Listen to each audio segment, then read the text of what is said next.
Title: The Iron and the Flame, A Tale of the Franco-Prussian War. Prologue: The Drums of War. 1870. Europe stands on the precipice of war.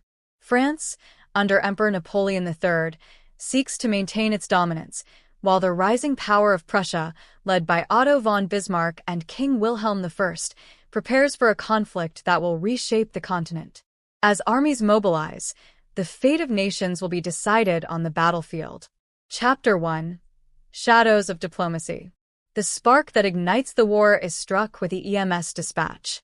Captain Pierre Moreau, a decorated officer in the French army, is stationed in Metz, watching tensions rise. Meanwhile, Erik Schneider, a young but brilliant Prussian lieutenant, eagerly awaits the call to arms. Across the Rhine, civilians prepare for the storm to come, unaware of the destruction that will soon sweep through their lands. Chapter 2: The War Begins. July 19, 1870. France declares war on Prussia. The confident French imperial army marches east, expecting swift victories, but they are met with the harsh realities of Prussian efficiency. The Battle of Wissembourg sees an early French defeat, signaling the first of many shocks to come. Chapter 3: Baptism by Fire. Battle of Gravelotte. Pierre leads his men into battle at Gravelotte, the largest engagement of the war. Under relentless Prussian artillery fire, his regiment suffers heavy losses. On the opposing side, Erik witnesses firsthand the discipline and precision of the Prussian military machine. As the sun sets over the battlefield, the weight of war begins to dawn on both men. Chapter 4: The Siege of Metz. As French forces retreat, Metz becomes a city under siege. Starvation, disease, and despair grip the population.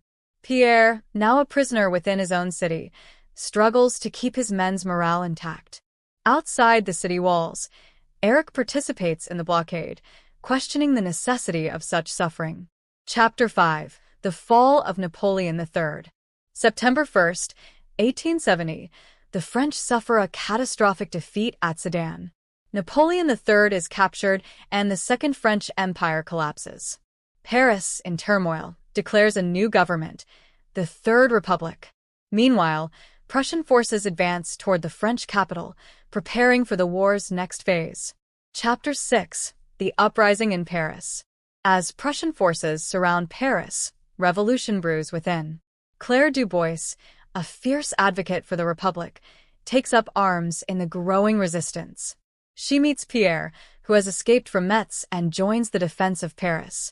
In the midst of war, they find themselves drawn to one another, even as the city faces destruction. Chapter 7: The Siege of Paris. For 4 long months, Paris endures hunger and hardship under Prussian bombardment. Erik, now stationed outside the city, questions his loyalty, watching families suffer behind enemy lines. Inside the besieged capital, Pierre and Claire fight desperately to keep hope alive, but the Republic's grip on power weakens. Chapter 8: The Fall of Paris. January 1871, Paris surrenders. The war is over, but a darker battle looms. Pierre and Claire flee as the Paris Commune rises, a radical socialist government that rejects surrender. Erik, now an officer in the occupying Prussian force, must navigate a fragile peace while chaos erupts within the city. Chapter 9: The Paris Commune and the Bloody Week. March-May 1871. The people of Paris rebel against both their own government and the Prussian victors. Claire takes up arms once more, now fighting for the Commune. Pierre, torn between loyalty and survival, tries to protect her. Erik is ordered to maintain order as French troops, supported by the Prussians, storm the city in what will be known as the Bloody Week. Chapter 10: A City in Ashes. The Commune is crushed. Paris burns. Thousands are executed. Claire is captured, facing an uncertain fate. Pierre, desperate to save her, seeks the help of Erik, who must choose between duty and compassion. As the last shots of the war fade, all three must reckon with the choices they have made. Chapter 11: The Aftermath of War. With the war officially over, the French Third Republic struggles to rebuild, while the newly unified German Empire basks in its victory. Pierre, now a war hero, is offered a position in the new government, but his thoughts remain with Claire.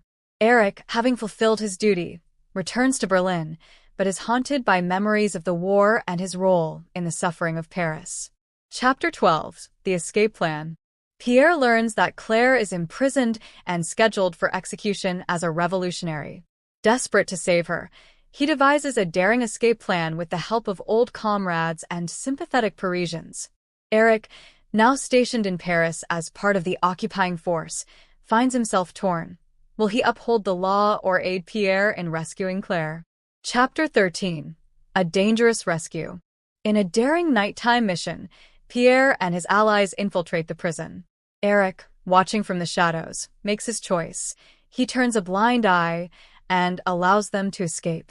As gunfire echoes through the prison corridors, Claire and Pierre make a desperate run for freedom. Chapter 14: A New Beginning. Claire, Pierre, and a handful of survivors flee to the countryside. With France in turmoil and their safety uncertain, they plan to escape to England. Erik, now disillusioned with war, resigns from his post and vanishes into history, leaving behind a letter for Pierre, expressing his hope for a better future. Epilogue: A world changed forever. The war has ended, but its echoes will be felt for generations. The German Empire stands triumphant, while France, though battered, prepares for its resurgence. Pierre and Claire find refuge in London, starting anew but forever marked by the war.